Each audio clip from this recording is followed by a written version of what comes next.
The morning light filtered through the tall windows of the Harrison mansion, casting long shadows across the marble floors that Sarah Jenkins had scrubbed clean just hours earlier.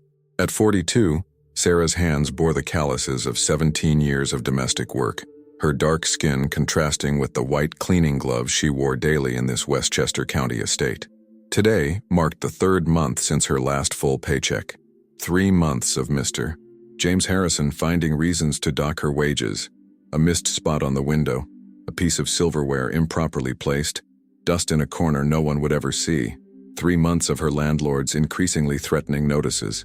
3 months of choosing between electricity and her son's textbooks. "Ms. Jenkins, I believe you missed a spot." The cool, detached voice of James Harrison interrupted her thoughts.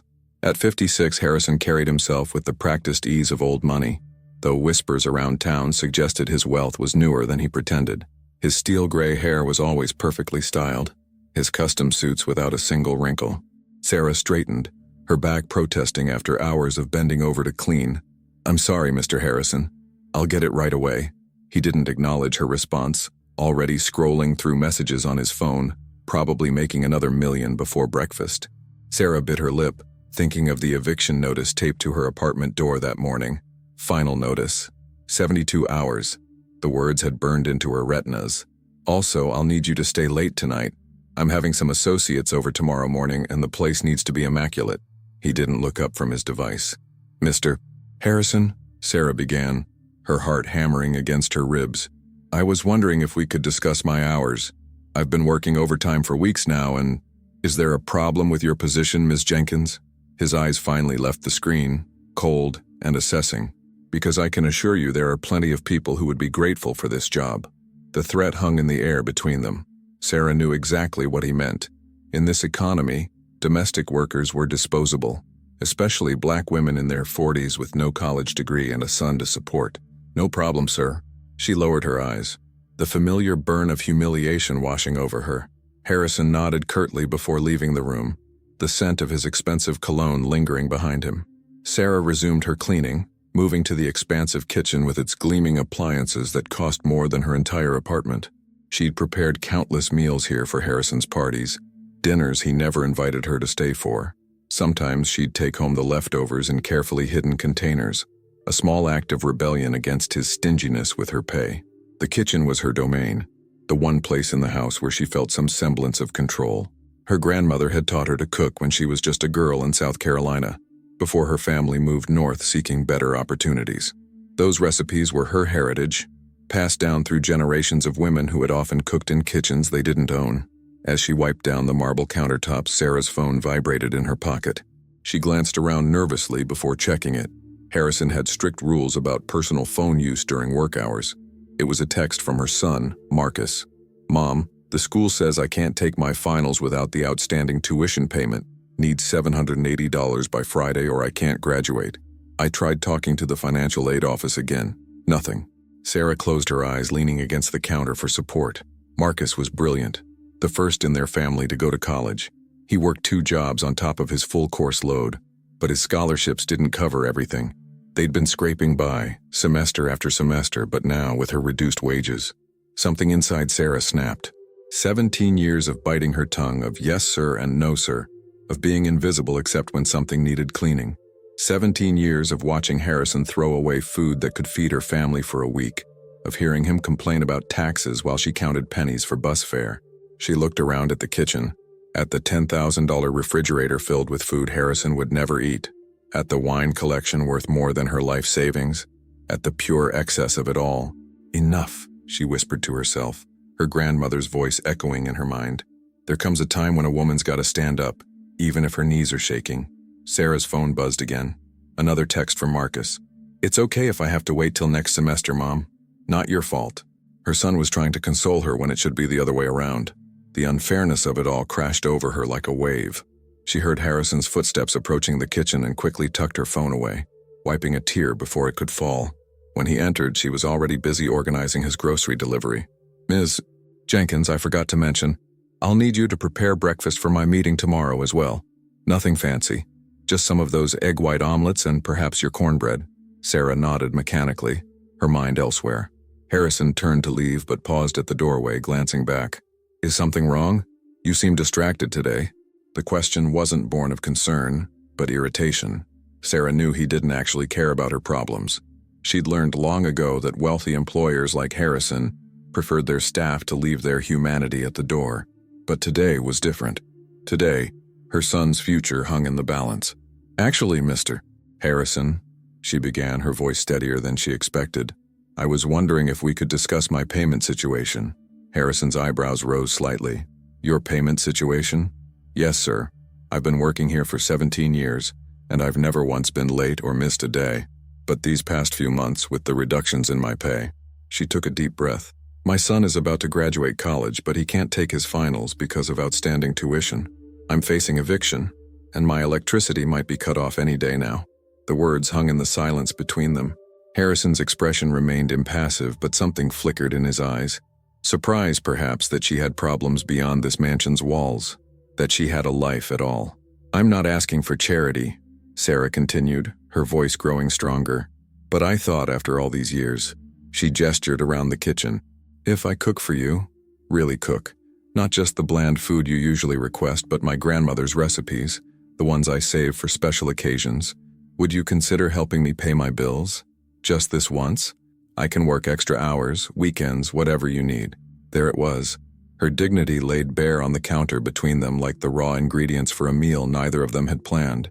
Harrison stared at her, his expression unreadable. For a moment, Sarah thought she'd made a terrible mistake, that he would fire her on the spot, and then where would she be? Worse off than before. "You want to cook for me," he finally said, "in exchange for money." When he put it that way, it sounded transactional, cold. But it wasn't just about the money. It was about recognition, about seeing her as a person with skills and value beyond scrubbing his floors. "I want to share my heritage with you," Sarah clarified, finding courage she didn't know she possessed. "The recipes my grandmother taught me, that her grandmother taught her, food with history and soul. In exchange for your help with bills that I can't pay because..." She almost said, "because you've been cutting my wages," but caught herself, "because life has gotten very difficult lately." Harrison looked at her for a long moment, his face giving nothing away. Then, unexpectedly, he checked his watch. "I have a dinner meeting tonight that I've been dreading. Boring people talking about boring investments." He paused. "Cancel it. Tell them I'm indisposed." Sarah blinked in confusion. "Sir, you'll cook for me tonight instead?" he said, already turning to leave.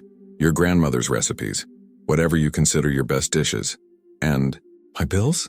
Sarah asked, her heart racing. Harrison stopped at the doorway, not bothering to look back. "We'll discuss that after dinner. 7 p.m. sharp. Don't disappoint me, Miss Jenkins." As his footsteps faded down the hallway, Sarah stood frozen in the kitchen, uncertain whether she'd just secured her salvation or signed her termination. The mansion suddenly felt different around her. Not just a workplace, but a battlefield where tonight she would make her last stand. Her phone vibrated again in her pocket. Marcus checking in, worried about her silence. She looked down at the message and typed back slowly, "I have a plan. Don't worry about school. You focus on studying. Mom's going to fix this." She tucked the phone away and began mentally inventorying what she would need. Tonight wouldn't be about just cooking food. It would be about telling her story through the only language that Harrison might understand. Excellence. She would serve him a meal he'd never forget. And perhaps, just perhaps, it would be enough to save everything she was about to lose. Sarah moved through the local market with purpose, her grandmother's recipes cycling through her mind like sacred texts. The morning's confrontation with Harrison had left her hands slightly trembling, but there was no turning back now. Tonight's dinner would determine more than her employment. It would decide her son's future. "Morning, Miss Sarah," called Walter, the butcher who'd known her for over a decade. "The usual today?" Sarah shook her head. "Not today, Walter. I need your best short ribs. And I mean your absolute best." She leaned in slightly. "The ones you save for your family Sunday dinners?" Walter raised his eyebrows. "Special occasion?" "You could say that," Sarah replied, her voice steadier than she felt. "I'm cooking for my boss tonight." Walter nodded knowingly as he selected meat with practiced precision. "The rich fella from that big house? About time he tasted real cooking." Sarah smiled tightly. "He's paying extra for the privilege. Or at least she hoped he would." Harrison hadn't actually committed to anything specific. The thought sent a fresh wave of anxiety through her, but she pushed it aside. Doubt was a luxury she couldn't afford today. Her shopping continued methodically. Collard greens, okra, Cornmeal for the perfect cornbread, sweet potatoes, and spices that reminded her of Sunday mornings in her grandmother's kitchen. The total at checkout made her wince, nearly a quarter of her weekly pay. But tonight's meal had to be perfect. Back at the Harrison mansion, Sarah slipped her purchases into the massive refrigerator, carefully separating them from Harrison's usual organic, bland provisions. She'd return early from her scheduled afternoon break to begin preparations. For now, she resumed her regular cleaning duties, moving through the mansion with the invisible efficiency that had kept her employed for 17 years. As she dusted the library shelves, Sarah noticed a photograph she'd never paid much attention to before.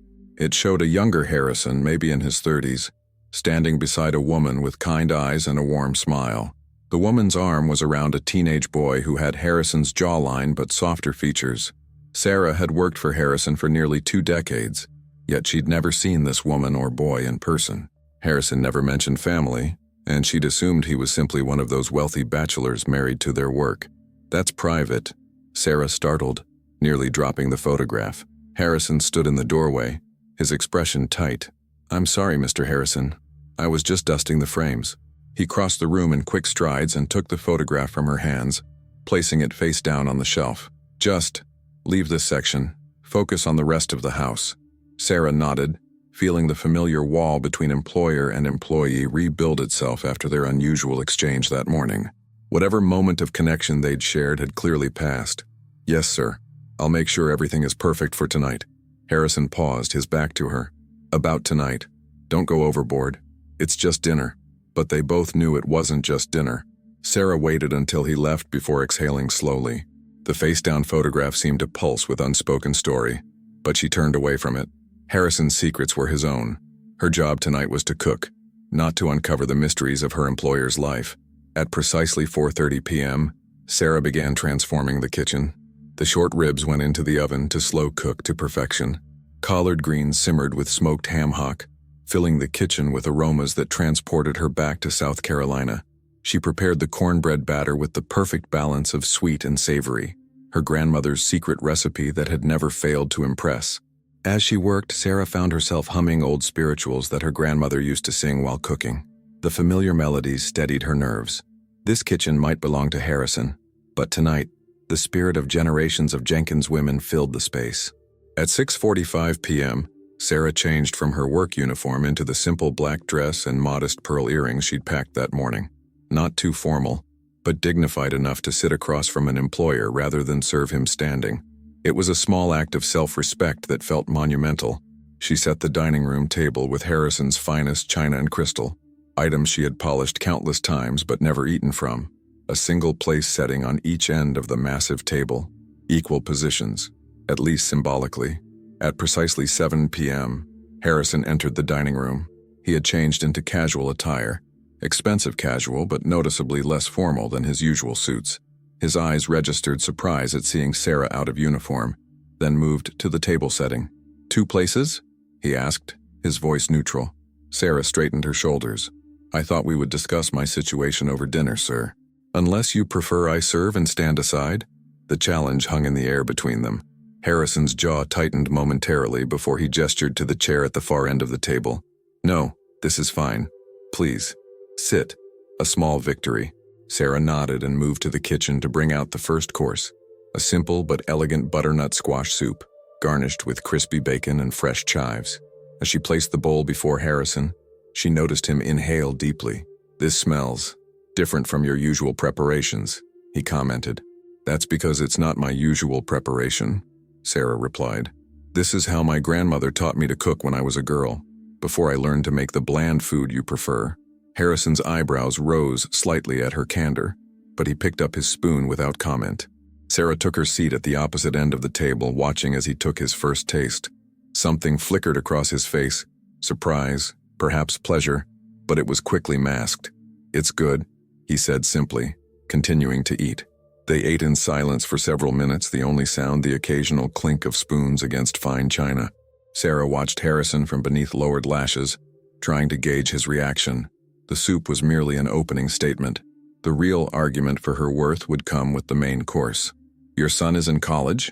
Harrison finally asked, breaking the silence. Sarah nodded, surprised he'd remembered that detail from their morning conversation. "Yes, sir. Marcus is studying computer engineering at Georgia Tech. He's graduating this spring if. She let the sentence hang unfinished. If he can pay his outstanding tuition, Harrison finished for her. How much does he need? $780 for the remaining tuition, plus our rent is 3 months behind at $1,200 per month, Sarah said, the numbers etched into her consciousness. Then there's the electricity bill, about $400.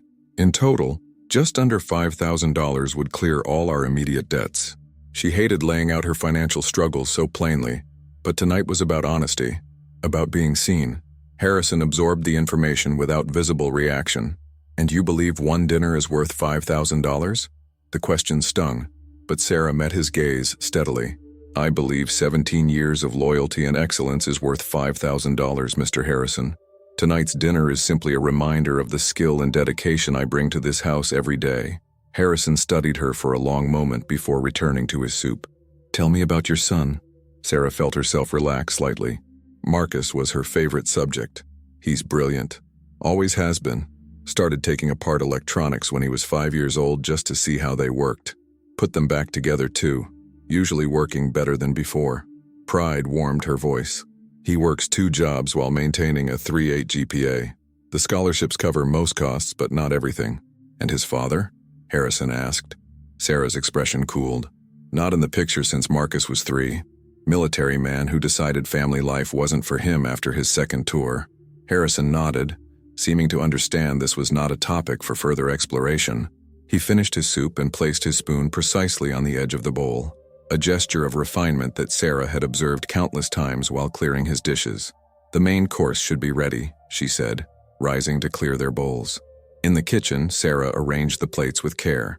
Slow-cooked short ribs that fell off the bone, glazed with a sauce her grandmother had perfected, creamy grits with sharp cheddar, collard greens cooked with smoked ham hock, and golden cornbread that released a buttery aroma as she sliced it. This wasn't just food, it was her heritage on a plate. When she returned to the dining room, Harrison was checking his phone. He set it aside as she placed his plate before him, his eyes widening slightly at the presentation. This doesn't look like anything you've ever prepared for my dinner parties, he remarked. Because it isn't, Sarah replied, taking her seat. For your dinner parties, I cook what you request. European-inspired, delicately flavored, Instagram-worthy food. This is what I cook for people I care about. Soul food, Mr. Harrison. Food that tells a story. A flash of something, perhaps discomfort, crossed Harrison's face. And what story does this tell, Ms. Jenkins? Sarah watched as he took his first bite of the short rib, noting the way his expression changed, the slight widening of his eyes at the depth of flavor. It tells the story of my grandmother, who worked as a cook for a family not unlike yours in Charleston, of women who transformed whatever meager ingredients they could afford into meals that sustained generations, of making something extraordinary from what others might consider ordinary. Harrison took another bite, then another, with growing appreciation. This is remarkable. Thank you, Sarah said simply. It was perhaps the first genuine compliment he had given her in years. They ate in silence for several minutes, the tension in the room gradually shifting into something less adversarial. Sarah allowed herself to enjoy the meal as well, the familiar flavors comforting her despite the high stakes of the evening. You mentioned your grandmother a lot, Harrison observed, breaking the silence. You were close? She raised me after my mother passed, Sarah replied. Taught me everything important, cooking, dignity, perseverance. She cleaned houses during the day and cooked for private parties at night to put my mother through college. And your mother? Became a school teacher. Worked in the same elementary school for 30 years until cancer took her when Marcus was just 2. Sarah kept her voice steady, though the memory still ached. That's when my grandmother stepped in again, helping me raise him while I worked. Harrison nodded slowly, his fork pausing midair. You come from a line of strong women. It wasn't a question, but Sarah answered anyway. We did what was necessary, Mr. Harrison. Just as I'm doing what's necessary now. Harrison's gaze shifted to the window, his expression becoming distant. My mother was a waitress, he said unexpectedly. Worked double shifts at a diner in Queens to keep food on the table after my father left. Sarah concealed her surprise. In 17 years, Harrison had never shared a personal detail about his background. She'd always assumed he came from old money, given his careful cultivation of upper-class mannerisms. She sounds like a remarkable woman, Sarah offered carefully. She was, Harrison agreed, his voice softening almost imperceptibly. She died before I made my first million. Never saw any of this. He gestured vaguely at the opulent dining room. A piece of the puzzle that was James Harrison clicked into place for Sarah. Perhaps they weren't as different as she'd always believed. The woman in the photograph, she ventured. In the library. Was that your wife? Harrison's expression closed immediately. Yes. Elizabeth. I've worked here for 17 years and never met her, Sarah observed gently. Harrison set down his fork, his jaw tightening. She died 18 years ago. Car accident. Along with our son, James Jr. He was 16. The revelation hit Sarah like a physical blow. 17 years she'd worked in this house, cleaning rooms that no one used, maintaining spaces that stood as pristine monuments to absence. Harrison had hired her just a year after losing his family, a fact she'd never known. I'm deeply sorry, she said quietly. I had no idea. I don't discuss it, Harrison replied stiffly, with anyone. The silence that followed was heavy with shared understanding. Two people who had experienced profound loss, who had rebuilt their lives around the absence of loved ones, who had found ways to continue despite the empty spaces. Is that why you live alone in this enormous house? Sarah asked.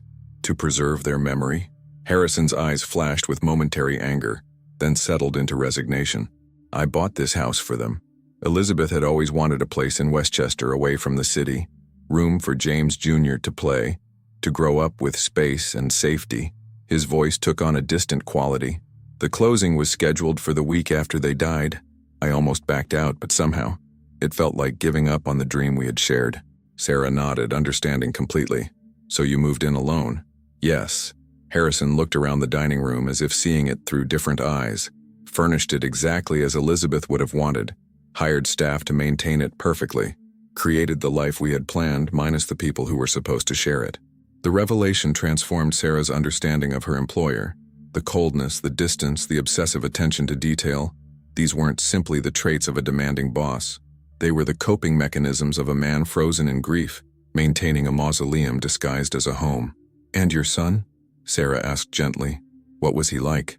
Something in Harrison's expression softened. Brilliant, creative, always taking things apart to see how they worked.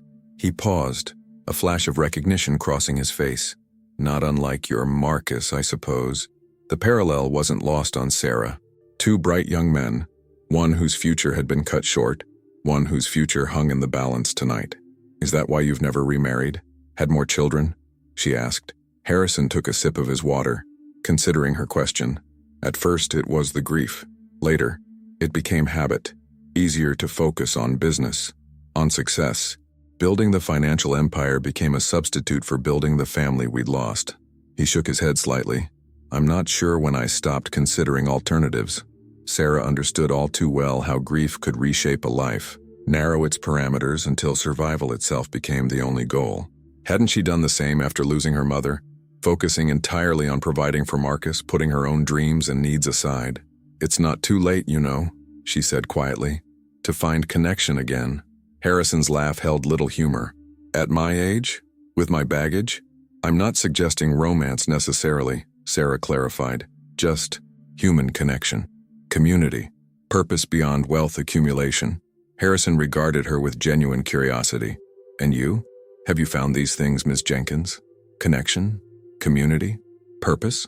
Sarah thought of Marcus, of her small circle of friends from church, of the satisfaction she felt when her son achieved another milestone. Yes, she answered honestly. Not in the ways I might have imagined when I was young, but yes. Harrison nodded slowly, his gaze returning to his nearly empty plate. This meal. It's the best thing I've eaten in this house. Possibly the best thing I've eaten anywhere in years. The compliment warmed Sarah, but she kept her focus. Then perhaps we can discuss my proposal now? About helping with my bills? Harrison set down his utensils and met her gaze directly. Ms. Jenkins, Sarah, I'm not going to help pay your bills. Sarah's heart plummeted, her worst fears confirmed. She'd exposed her vulnerability, shared her talents and her story, and still failed to move him. She began to rise, dignity her only remaining shield. I understand. I'll clear the table and, please, sit down, Harrison interrupted, his tone gentler than she'd ever heard it. I'm not going to help pay your bills because I'm going to do something else entirely. Sarah slowly lowered herself back into her chair, confusion replacing her disappointment. What do you mean? Harrison reached for his phone, tapped at the screen briefly, then set it aside. "I've just transferred $20,000 to your bank account." Sarah stared at him, certain she had misheard. "I'm sorry, what?" $20,000, Harrison repeated. $5,000 to cover your immediate debts as you outlined. The rest is a bonus for 17 years of exemplary service that I've clearly taken for granted." Sarah's phone buzzed in her pocket. With trembling fingers, she checked it. A banking notification confirming the transfer of funds. The amount displayed on the screen made her breath catch. "Mr. Harrison, James," he corrected her. "After tonight, I think we can dispense with the formalities, at least in private." Sarah nodded, still stunned. "James, this is extremely generous, but I wasn't asking for charity." "This isn't charity," Harrison replied firmly. "This is long overdue recognition of your value, and it comes with a proposal of my own." Sarah waited, suddenly wary. Rich men's generosity often came with strings attached. "I'd like to increase your salary by 50%, effective immediately," Harrison continued. "And I'd like you to take on a new role, not just as housekeeper but as my personal chef as well. 2 nights a week you'll prepare meals like tonight's. Real food with history and soul, as you put it." The offer was unexpected but not unwelcome. Still, Sarah sensed there was more. "And?" she prompted. Harrison's expression became more serious. "And I'd like to establish a scholarship fund for students like your son. Students with talent and drive who need financial support to complete their education. I'd like your help in setting up the criteria, in making sure it reaches the right people." Sarah sat back in her chair, processing the magnitude of what he was proposing. Not just a solution to her immediate problems, but a pathway to help others facing similar struggles. "Why?" she asked simply. "Why now, after all these years?" Harrison gestured to the remnants of their meal. "Because tonight, you reminded me of something I'd forgotten, that there's more to life than accumulating wealth and maintaining appearances. That connection matters, that I've been existing, not living." He paused. "And because I think my wife and son would be deeply disappointed in the man I've become." The honesty in his voice was unmistakable. Sarah recognized the look of someone who had just awakened from a long, numbing sleep, disoriented but finally seeing clearly. "I accept your offer," she said quietly. "Both offers, though I think we should discuss the details of the scholarship fund more thoroughly." Harrison nodded, the ghost of a smile touching his lips. "Of course. I wouldn't expect anything less." Sarah's phone buzzed again. A text from Marcus. "Mom, did you rob a bank? There's money in our account." She smiled, typing back. "No robbery. Tell you everything later. Register for your finals." When she looked up, Harrison was studying her with an expression she'd never seen before. Respect, perhaps even the beginning of friendship. "There's dessert," she said. "Sweet potato pie. My grandmother's recipe. I look forward to it," Harrison replied. And for the first time in 17 years, Sarah believed he genuinely meant it. As she rose to clear their plates, Sarah felt the weight of uncertainty lifting from her shoulders. One dinner, one honest conversation had changed everything. Not just her financial situation, but the very nature of her relationship with the man whose house she had tended for nearly 2 decades. Tonight, in this dining room that had seen countless formal dinners but perhaps never a genuine connection, 2 people bound by loss had found unexpected common ground. 2 people who had spent years moving through parallel lives in the same space had finally seen each other clearly. And it had all begun with a desperate question. "If I cook for you, will you help me pay my bills?" 3 weeks had passed since that pivotal dinner, and the Harrison mansion felt different. The silent halls now occasionally filled with the rich aromas of Sarah's cooking, and conversations, real conversations, had replaced the terse, formal exchanges of the past 17 years. Sarah hummed softly as she prepared lunch in the kitchen. Her apartment was secure now, Marcus's tuition paid in full, and for the first time in years she had savings accumulating in her bank account. The weight that had pressed on her shoulders for so long had lifted, allowing her to stand taller, breathe deeper. "Something smells amazing," Harrison commented, entering the kitchen with a stack of papers. His appearance in this part of the house during daytime hours was still a novelty. Before their dinner, he had treated the kitchen as Sarah's exclusive domain, entering only to deliver instructions. "Just a simple gumbo for lunch," Sarah replied. "Nothing fancy." Harrison shook his head. "I've learned that when you say nothing fancy, I should prepare to be amazed." He set the papers on the counter. "These are the initial documents for the Scholarship Foundation. I'd like your input before we finalize anything." Sarah wiped her hands on a towel and took the papers, scanning the first page. the Harrison Jenkins Educational Foundation. Seeing her name alongside his in an official capacity sent a strange thrill through her. 5 full scholarships annually, she read aloud, eyebrows rising. That's incredibly generous. Harrison shrugged, the gesture lacking his former aloofness. It's money well spent. I've been talking with my financial advisors about redirecting a significant portion of my portfolio toward social impact investments. They think I'm having a midlife crisis. Sarah laughed. Are you? Perhaps, Harrison admitted with a small smile. Or maybe I'm finally recovering from a 20-year emotional hibernation. Either way, it feels right. The transformation in Harrison over these 3 weeks had been remarkable. He smiled more, worked less obsessively, and had even begun asking Sarah about her life beyond the mansion walls. Small changes, perhaps, but significant for a man who had spent decades avoiding genuine connection. The scholarship criteria look solid, Sarah noted, flipping through the pages. First-generation college students, demonstrated financial need, minimum GPA requirements but consideration for extraordinary circumstances.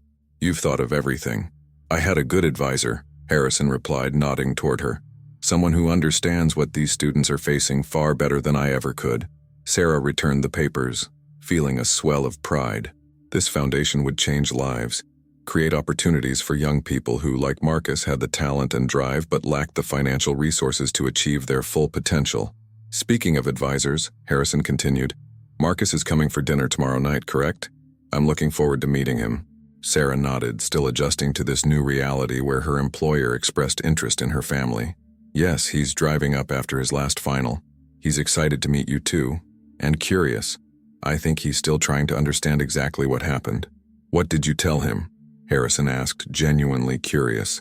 Sarah stirred the gumbo, considering. The truth, that I took a risk, that you listened, and that sometimes people surprise you in the best possible ways. Harrison seemed pleased with this assessment. And the rest of your family?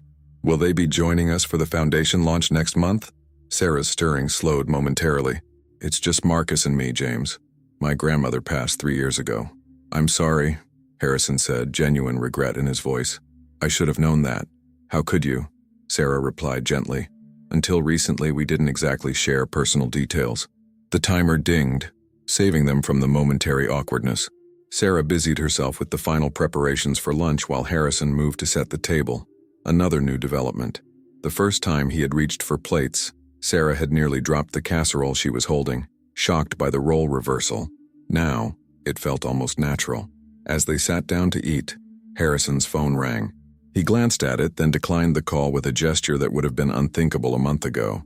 Before their dinner, business calls had always taken precedence over everything. That was Richard Thornton, he explained, probably calling about the West Side Development Project. Sarah paused, her spoon halfway to her mouth. Thornton Properties? The company trying to buy out the Garden Heights apartments? Harrison nodded, surprised. Yes, actually. How did you know? Because I lived there for 12 years before moving to our current place, Sarah replied, her expression darkening.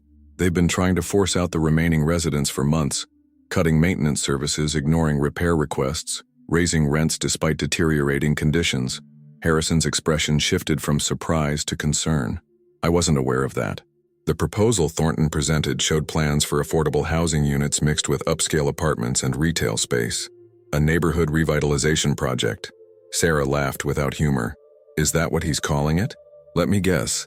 The affordable units represent about 10% of the total development, tucked away in the least desirable corner, while long-standing residents who've built communities there for decades are pushed out with nowhere to go. Harrison set down his spoon, his brow furrowed. The proposal mentioned relocating current resident to where? Sarah interrupted, then caught herself. I'm sorry, I shouldn't. No, Harrison said firmly. Please continue. I want to hear this. Sarah took a deep breath. The relocation assistance they're offering wouldn't cover first month's rent in any safe neighborhood within 20 miles. Most of these families are working multiple jobs just to stay afloat. Many are elderly, have lived there for decades. The community supports each other, sharing childcare, checking on elderly neighbors, maintaining the community garden that provides fresh produce in a neighborhood with no grocery stores. Her voice grew passionate. These developers see underutilized real estate. The residents see their homes. Harrison was silent for a long moment, absorbing this perspective, one that clearly hadn't been represented in the glossy proposal he'd received. I had no idea, he finally said. The financial projections looked sound, and the neighborhood metrics suggested property values would increase substantially. Property values don't mean much to people who can't afford to own property, Sarah replied gently. Harrison nodded slowly. Point taken. He pushed his gumbo aside, his appetite apparently diminished. I was considering investing in the project. A substantial amount, actually. Sarah tensed. This was new territory for their evolving relationship. Was she crossing a line by potentially influencing his business decisions? I'm not trying to tell you how to invest your money, she said carefully. Maybe you should be, Harrison replied unexpectedly. For years, I've made investment decisions based solely on projected returns. I've never once considered the human impact. He shook his head. Another blind spot I didn't recognize until now. He pulled out his phone and sent a quick text before returning it to his pocket. I've just told Richard I'm reconsidering my position on the development. I'd like to visit Garden Heights myself before making any decisions. Sarah's eyes widened. You want to visit? With you if you're willing, Harrison clarified. I'd like to see what I'm actually investing in, or choosing not to invest in. Meet some of the people who would be affected. Get the complete picture, not just the parts that look good in a prospectus. The request was so unexpected that Sarah found herself momentarily speechless. The James Harrison she'd known for 17 years would never have considered such a thing. I'd be happy to show you around, she finally managed. Many of my friends still live there. Harrison nodded, appearing genuinely grateful. Thank you. He paused, seeming to weigh his next words carefully. I've been thinking a lot about impact lately. The Scholarship Foundation is a start, but there's more I could be doing with the resources I have. Like what? Sarah asked, intrigued by this new direction. Harrison leaned forward, an unfamiliar excitement in his eyes. What if, instead of backing Thornton's development, I created a community land trust? Preserve the existing housing, make necessary repairs and improvements, ensure long-term affordability? Sarah stared at him, astonished by the proposal. That would be transformative, but it's a complex undertaking. I employ teams of people who manage far more complex projects every day, Harrison countered. The difference is just where I choose to direct those resources. He smiled ruefully. It seems I've spent decades accumulating wealth without ever asking myself what it was truly for. Sarah recognized the sincerity in his voice, the genuine desire to redirect his considerable resources toward meaningful change. It was remarkable how much had shifted since that dinner 3 weeks ago, not just in their relationship, but in Harrison's entire worldview. James, she said carefully, these are wonderful ideas, but I hope you're not doing all this because you feel obligated after our conversation. Real change has to come from genuine conviction, not guilt or a sense of duty. Harrison considered this, his expression thoughtful. It's not obligation, he finally said. It's clarity.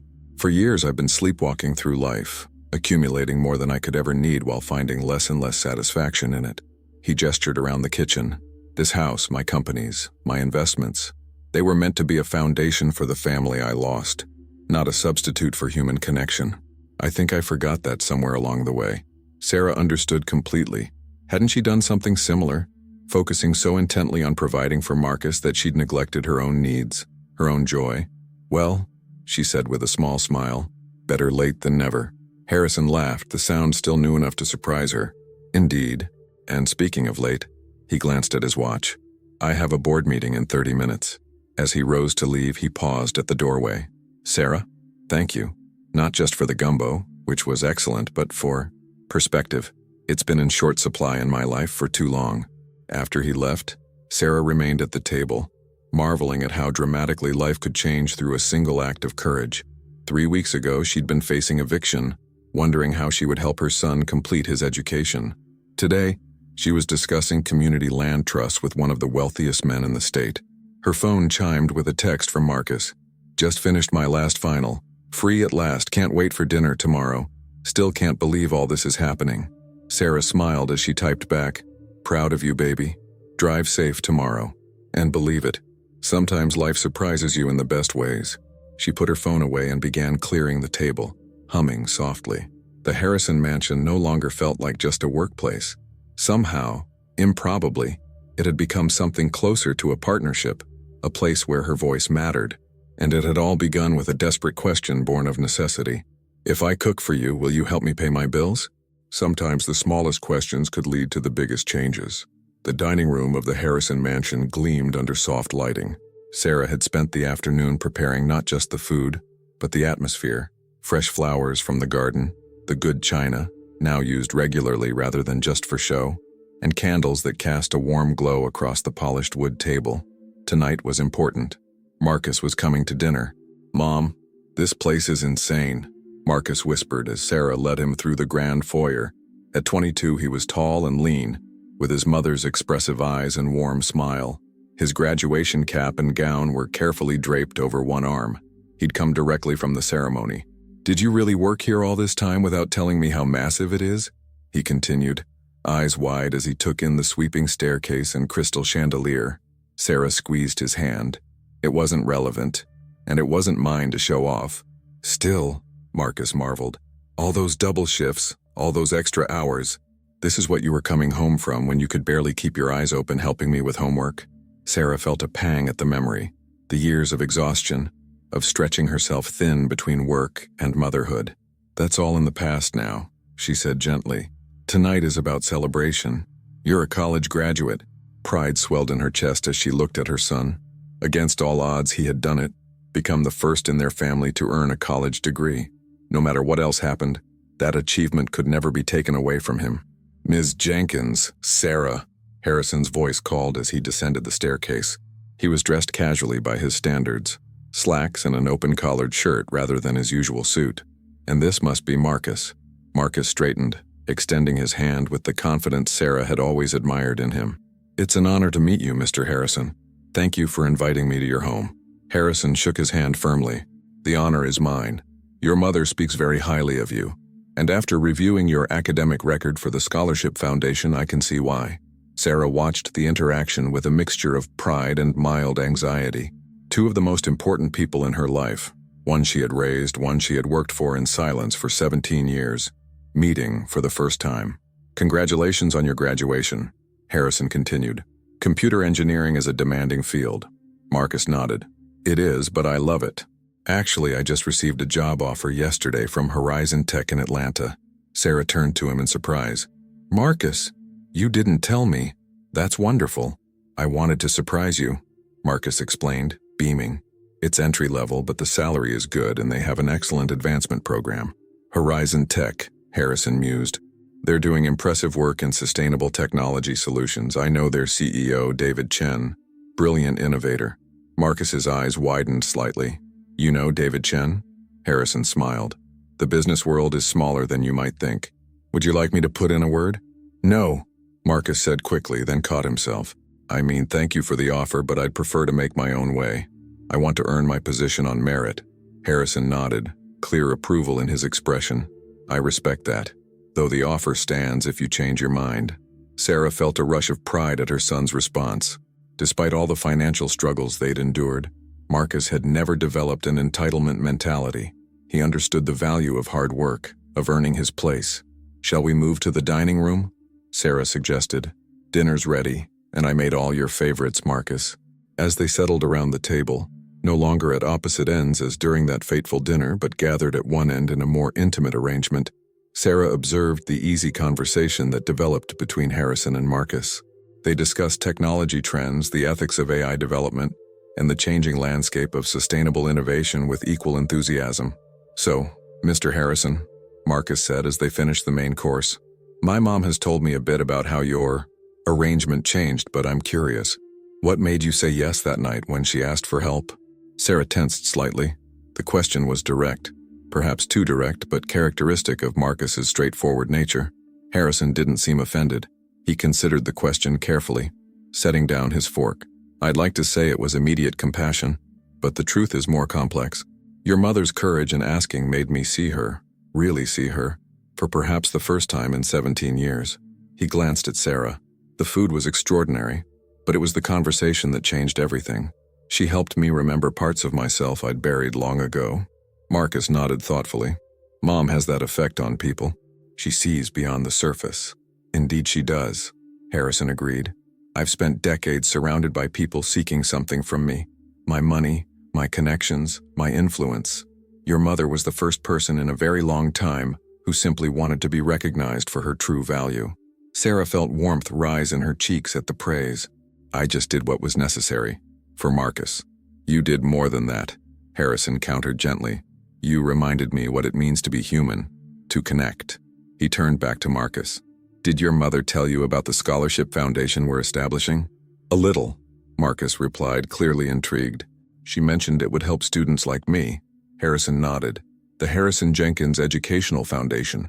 5 full scholarships annually for promising students facing financial hardship. Your mother is helping design the selection criteria. Marcus looked at Sarah with newfound appreciation.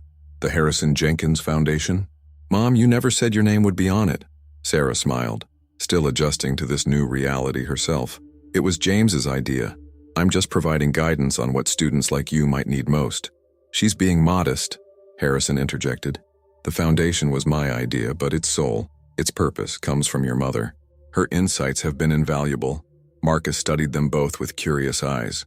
It's remarkable how quickly things can change. A month ago, Mom was worried about keeping our apartment. Now she's helping create a foundation that will change lives. One conversation can alter everything, Harrison said quietly, if we're willing to truly listen. Sarah recognized the truth in these words.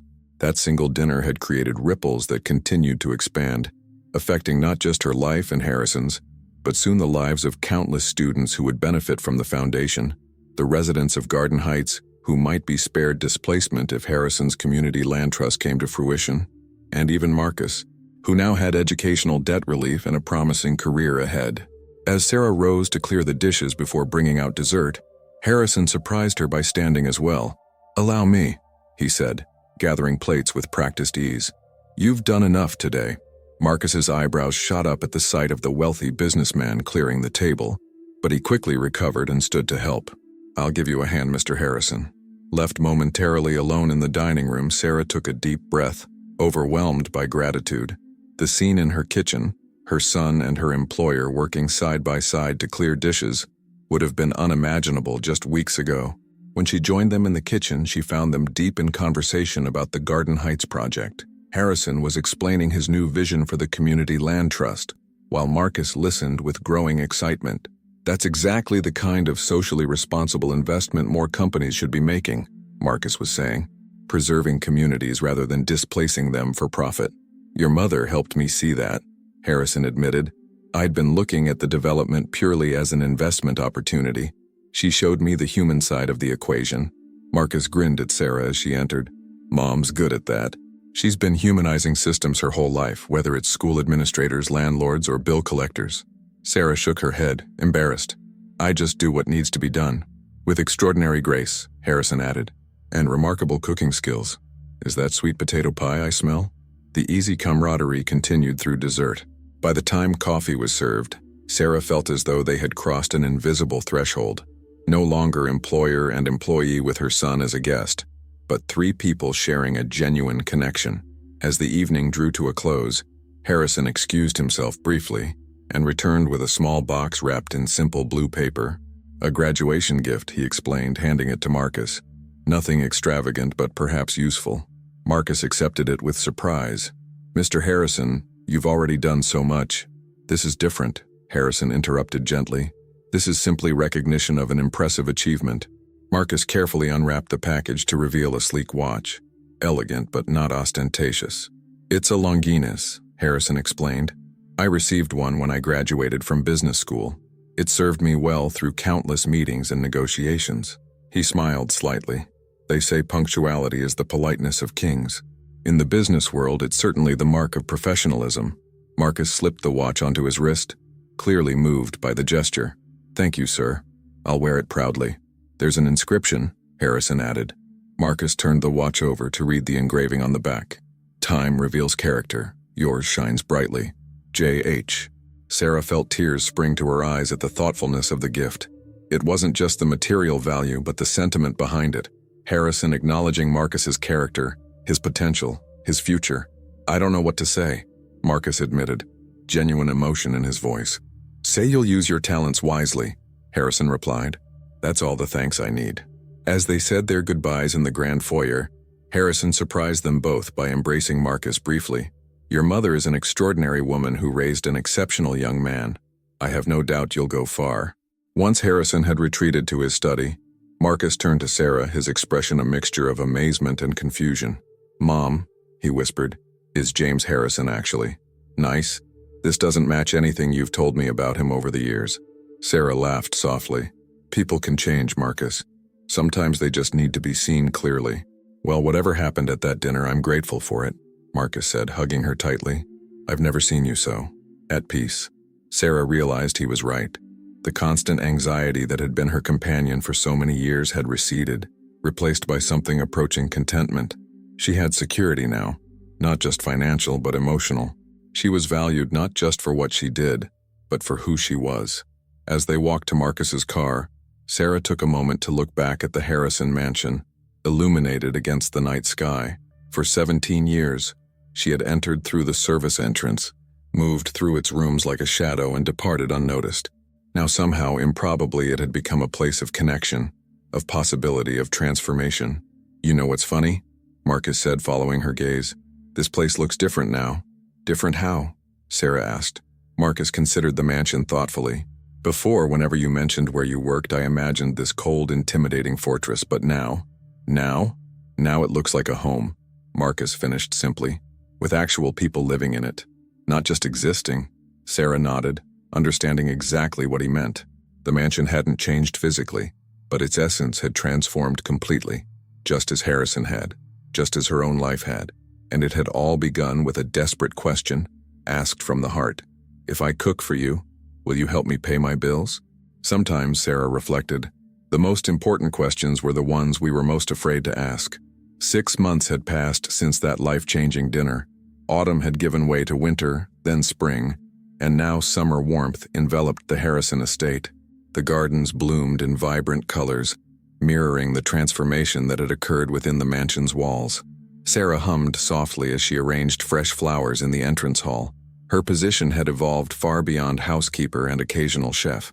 Harrison had created a new role for her, estate manager and foundation liaison, with a salary that still sometimes made her catch her breath when she thought about it. She now oversaw the household staff, expanded to include a full-time housekeeper, relieving her of most cleaning duties, and coordinated the growing activities of the Harrison Jenkins Educational Foundation. "Those look beautiful," Harrison commented as he descended the staircase dressed casually for a Saturday morning. "Peonies from the East Garden?" Sarah nodded, pleased that he'd noticed. "They're at their peak right now. I thought they'd brighten the hall." "They do," Harrison agreed, his eyes crinkling with the smile that had become increasingly common these past months. "Are we ready for today's event?" "Everything's prepared," Sarah assured him. "The caterers arrive at noon, the tent is already set up on the back lawn, and the first scholarship recipients and their families will begin arriving at 2. Today marked the official launch of the Harrison Jenkins Educational Foundation, with a celebration honoring its inaugural class of scholarship recipients. 5 exceptional students from challenging backgrounds, each with a unique story of perseverance and ambition. The foundation had received over 300 applications, and the selection committee, which included Sarah, Harrison, Marcus, via video conference, and 2 education professionals, had spent weeks reviewing each one. "Nervous?" Harrison asked, noting the slight tension in Sarah's shoulders. "A little," she admitted. "It's one thing to plan this behind the scenes, another to be introduced publicly as the co-founder of a foundation." Harrison nodded understandingly. "You'll be brilliant. These families need to see you, to know that someone who truly understands their struggles helped create this opportunity." Over the past months, Sarah had gradually grown more comfortable with her new visibility. The first time Harrison had introduced her as "my colleague Sarah Jenkins" at a business dinner, she'd nearly spilled the wine she was serving. Now she had her own office in the mansion's East Wing, attended meetings with Harrison's philanthropic advisors, and spoke confidently about the foundation's mission to potential donors. "Marcus called earlier," Sarah said, changing the subject. "He's caught in traffic but should arrive by noon." Harrison brightened at the news. "Excellent. I'm looking forward to hearing how the new job is going."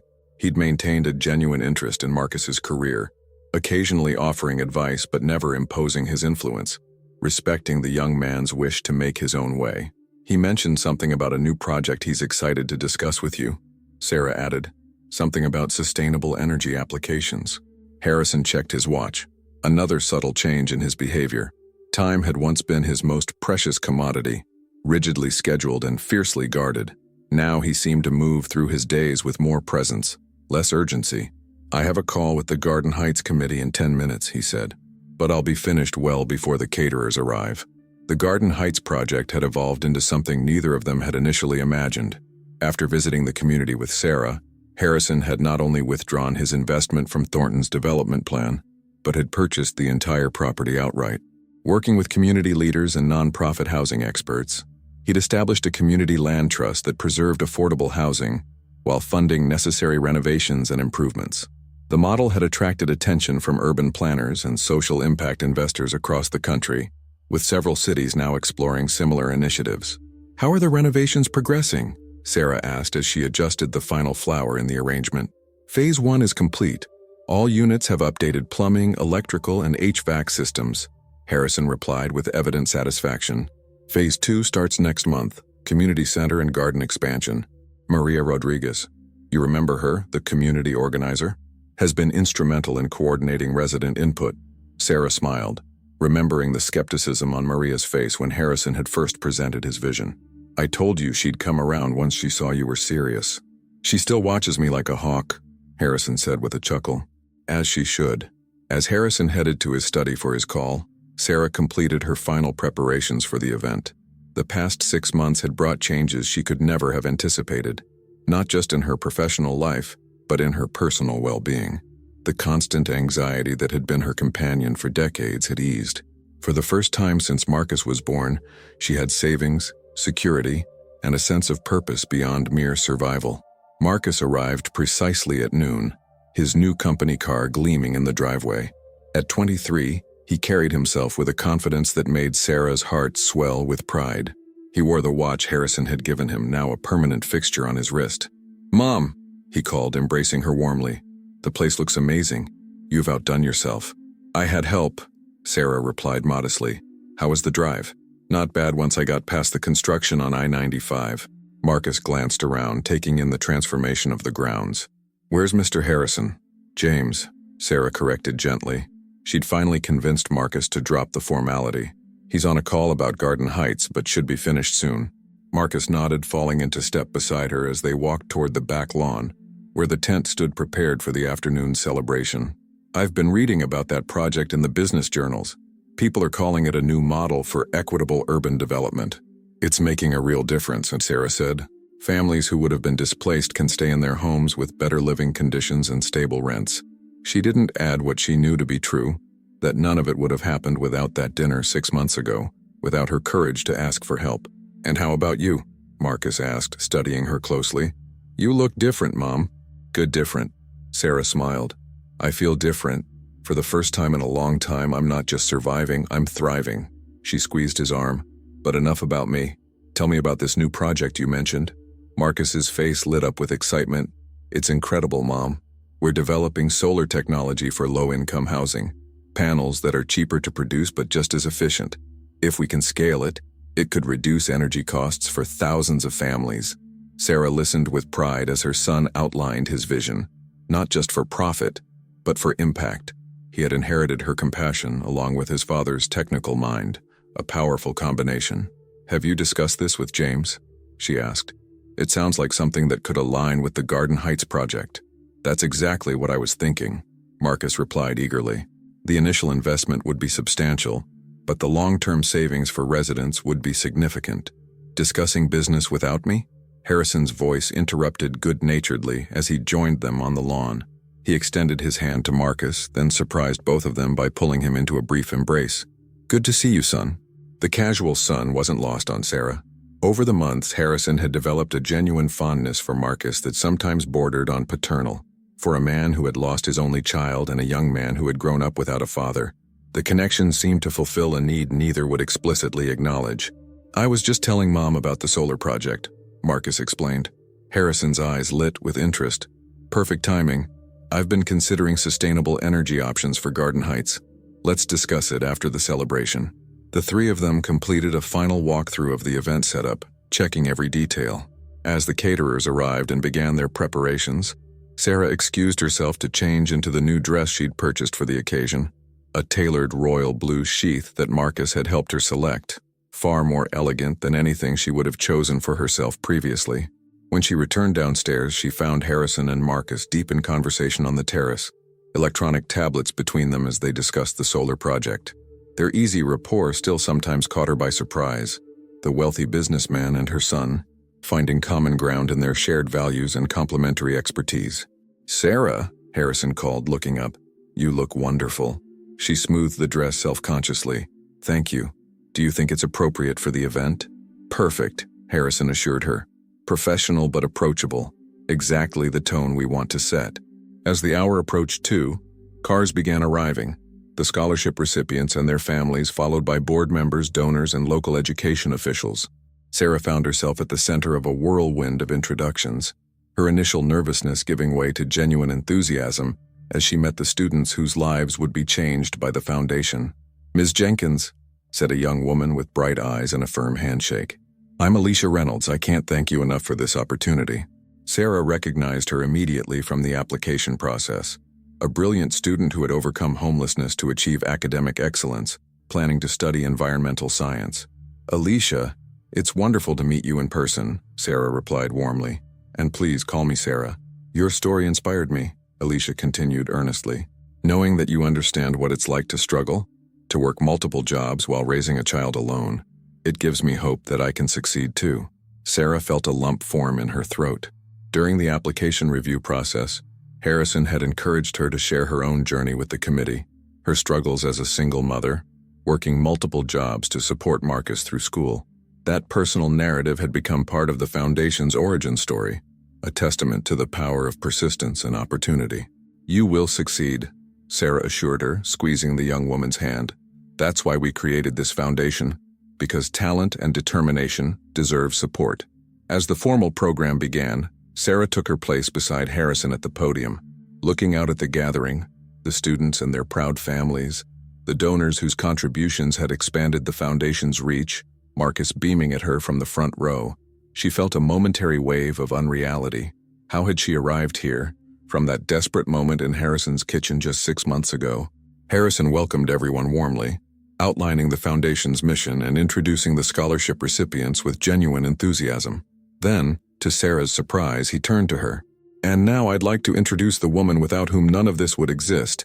My colleague, my friend, and the true heart of the Harrison Jenkins Foundation, Sarah Jenkins." The applause washed over her as she stepped forward. 6 months ago, she would have been paralyzed by fear at the prospect of addressing such a gathering. Today, she found her voice steady and clear. "Thank you, James. And thank you all for being here to celebrate these extraordinary young people." She gazed at the scholarship recipients seated in the front row. "My journey to this podium began in a kitchen, not just the kitchen where I've worked for the past 17 years, but my grandmother's kitchen in South Carolina, where I learned that food can tell stories, create connections, and sometimes even change lives." She continued, sharing the condensed version of her story that had become almost mythic in the telling. The desperate plea, the memorable dinner, the conversation that had transformed 2 lives and now would impact many more. "What I've learned," she concluded, "is that sometimes the most important question is the one you're most afraid to ask, the one that requires you to be vulnerable, to acknowledge your struggles, to reach across divides of wealth, status, or experience." She smiled at Harrison, then at Marcus. 6 months ago, I asked a question that changed everything. If I cook for you, will you help me pay my bills? Today, we're asking a different question. How can we ensure that talent and determination never go unsupported because of financial circumstance? These 5 remarkable students are just the beginning of our answer. The applause that followed was thunderous. As Sarah stepped back, Harrison squeezed her shoulder gently, a gesture of pride and appreciation that needed no words. The formal program gave way to celebration, music, food, and conversation flowing freely across the lawn. Sarah moved among the guests, no longer the invisible housekeeper but a respected host, introducing donors to students, sharing her vision for the foundation's future, completely at ease in a social world that once would have intimidated her. Later, as the event wound down and the summer evening cooled, Sarah found herself on the terrace with Harrison and Marcus, watching the last guests depart. "That," Harrison said with satisfaction, "was a tremendous success." Marcus nodded in agreement. "Those students are incredible. Their stories, their resilience, it's inspiring." "And the solar project?" Sarah asked, remembering their earlier conversation. Harrison smiled. We're moving forward with it. Marcus has agreed to consult on the implementation at Garden Heights, with full support from his company. Sarah looked between them in surprise. You arranged all this during the event? Marcus laughed. James works quickly when he sees an opportunity that makes sense. Speaking of opportunities, Harrison said, his tone becoming more serious, I've been thinking about the foundation's future. We've made an excellent start with these 5 scholarships, but I believe we can do more. Sarah recognized his expression, the one that preceded a bold new initiative. What are you considering? Expansion, Harrison replied simply. Not just more scholarships, but a more comprehensive approach. Mentoring programs, internship placements, career development support, a complete ecosystem of opportunity. The vision was ambitious but aligned perfectly with what Sarah had observed during the selection process. That financial support alone wasn't always enough. Many students needed guidance, connections, and ongoing support to navigate educational and professional environments that were foreign to their experience. It would require significant additional funding, she noted pragmatically. Already in progress, Harrison assured her. After today's event, 3 major donors approached me about increasing their commitments. Your speech was quite persuasive, Sarah. She felt a blush rise to her cheeks. I just spoke from the heart. That's exactly why it worked, Marcus interjected. Authenticity resonates in a way polished corporate presentations never could. Harrison nodded in agreement. Which is why I'd like you to take on an expanded role with the foundation, Sarah. As executive director rather than just liaison. Sarah stared at him in shock. Executive director? James, I don't have the qualifications. You have exactly the qualifications we need, Harrison interrupted gently. Lived experience, compassion, practical wisdom, and unimpeachable integrity. The academic credentials can be acquired if you wish.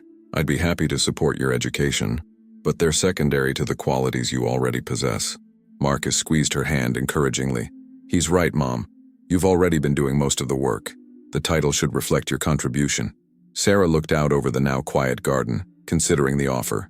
Executive director of a foundation, a position she never would have imagined for herself, yet one that felt strangely right. A way to transform her years of struggle into wisdom that could benefit others walking similar paths. I'd need to learn a lot, she said finally, about nonprofit management, educational policy, fundraising, and you will, Harrison assured her. But you'll learn while doing, supported by experts in those areas. The foundation needs your heart, Sarah, the rest is just mechanics. As the 3 of them stood together in the gathering twilight, Sarah felt a sense of completion. The desperate woman who had risked everything with a bold question 6 months ago could never have imagined this outcome. Not just financial security, but purpose, recognition, and the opportunity to create meaningful change. Yes, she said simply. I accept. Harrison smiled, clearly pleased but not surprised. Excellent. We'll discuss the details tomorrow. Tonight is for celebration. As stars began to appear in the darkening sky, Sarah thought of her grandmother, the woman who had taught her to cook, to persevere, to maintain her dignity in the face of hardship. What would she think of all this? Her granddaughter, once a housekeeper, now the executive director of an educational foundation bearing her name.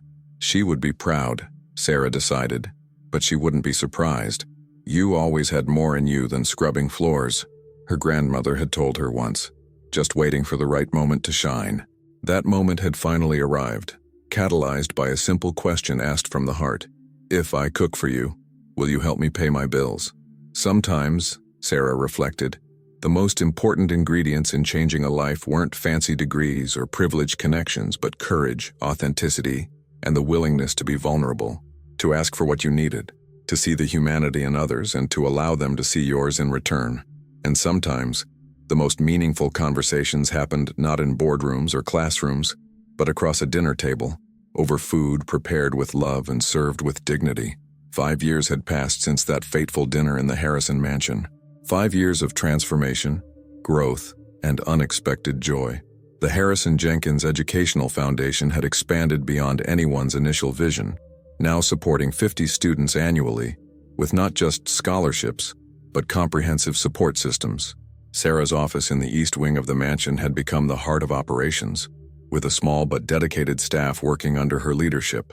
Today was special, the foundation's 5th anniversary celebration, combined with a reunion of its first scholarship recipients.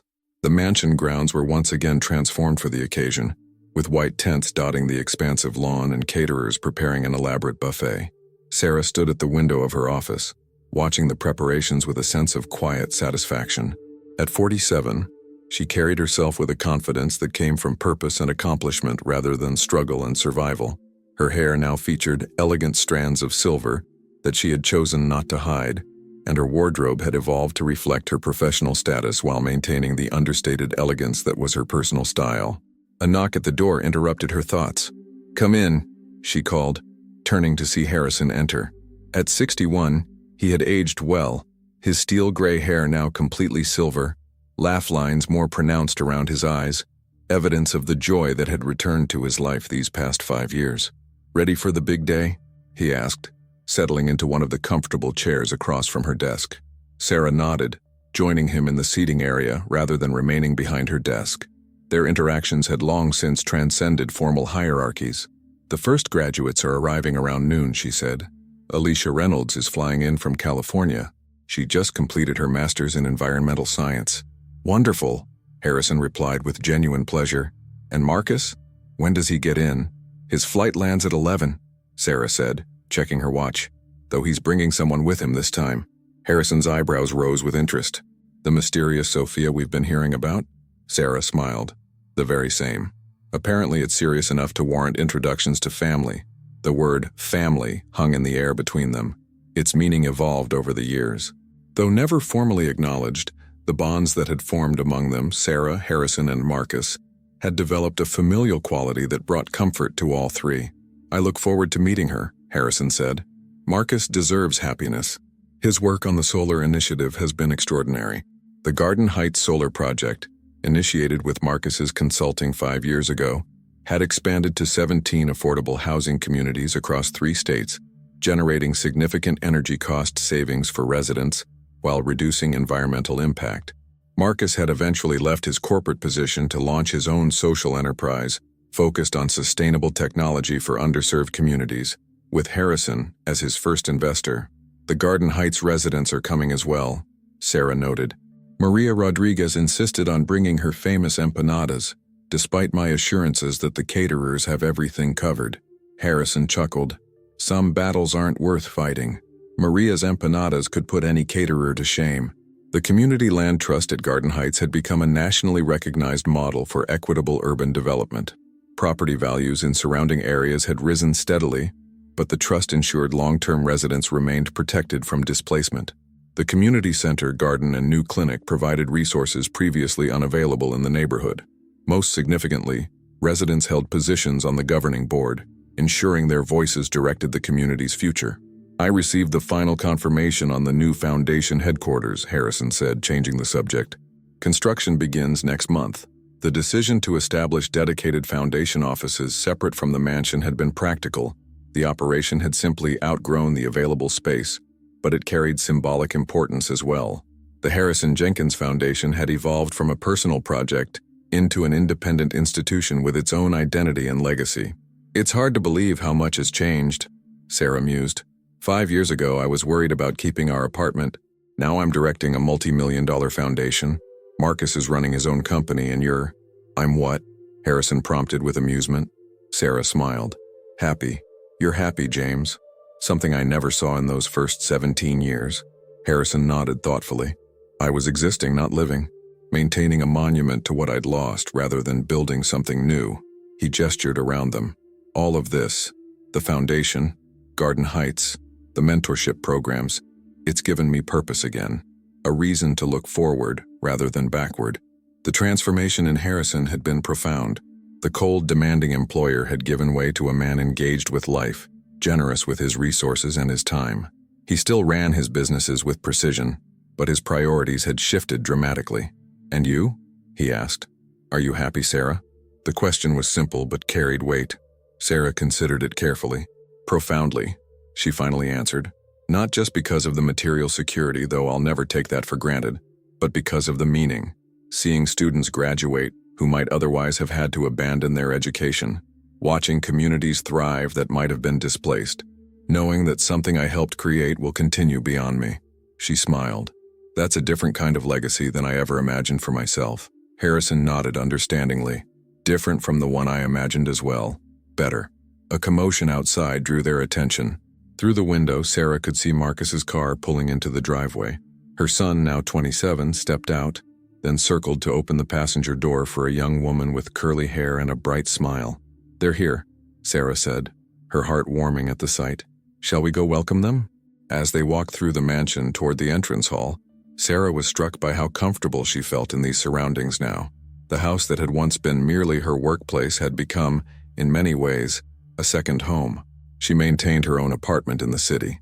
Independence remained important to her, but she spent nearly as much time at the mansion, especially as foundation activities increased. They reached the foyer just as Marcus and Sophia entered. Introductions flowed easily, Sophia's warm personality immediately putting everyone at ease. As they moved to the terrace for refreshments before the event, Sarah observed the easy way Harrison engaged with Sophia, drawing out her interests and experiences without intimidation or judgment. "Your mom is exactly as Marcus described her," Sophia said to Sarah when they had a moment alone.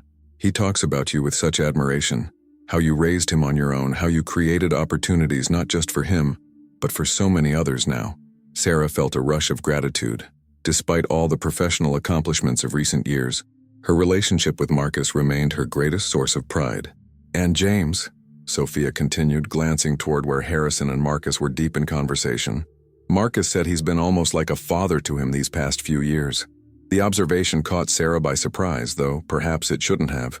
The mentorship between Harrison and Marcus had grown increasingly paternal as the years passed. Advice on business decisions, regular phone calls, holiday gatherings shared. They formed a special bond, Sarah acknowledged. They both needed it, I think. As the first foundation scholars began to arrive, the reunion took on a celebratory atmosphere. Alicia Reynolds, now pursuing her PhD, embraced Sarah warmly before introducing her fiancé. Other graduates shared stories of their successes, careers launched, graduate programs completed, and in one case, a small business established. During the formal program, Harrison and Sarah took turns highlighting the foundation's accomplishments. 50 current scholars, 28 graduates, expansion into 3 additional states. The statistics were impressive, but it was the personal stories that brought meaning to the numbers. As Sarah concluded her remarks, she found herself returning to the story that had started it all. The desperate question, the meaningful dinner, the conversation that had changed everything. "5 years ago, I took a risk," she told the gathered crowd. "I asked for help when I needed it most, and in doing so discovered that vulnerability can be a strength, not a weakness. That authentic connection can transform lives in ways we never imagine."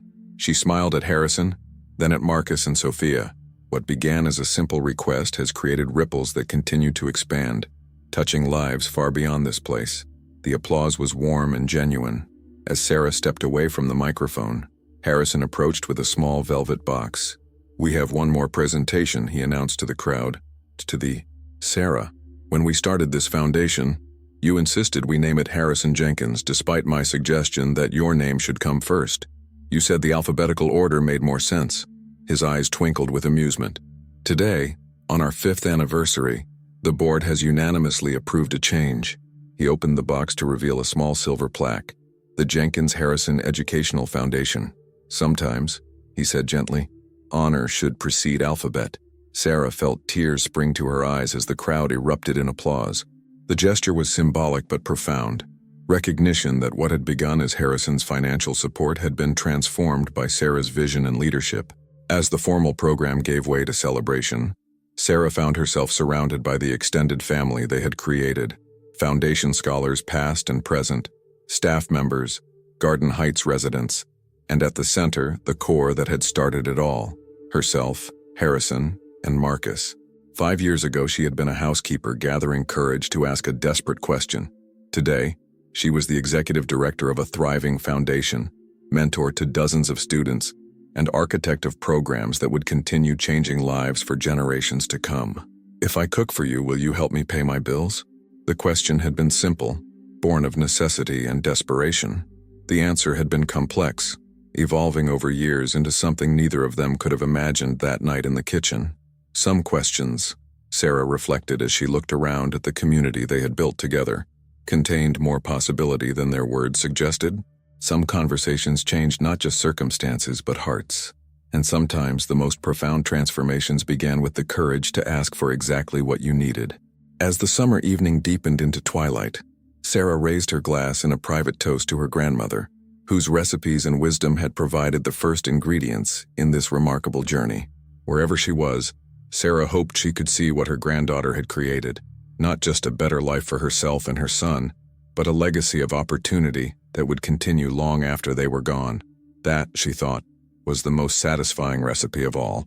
Subscribe to The Maid's Secret for full stories with shocking twists. Like the video and comment your city and local time to appear in future credits.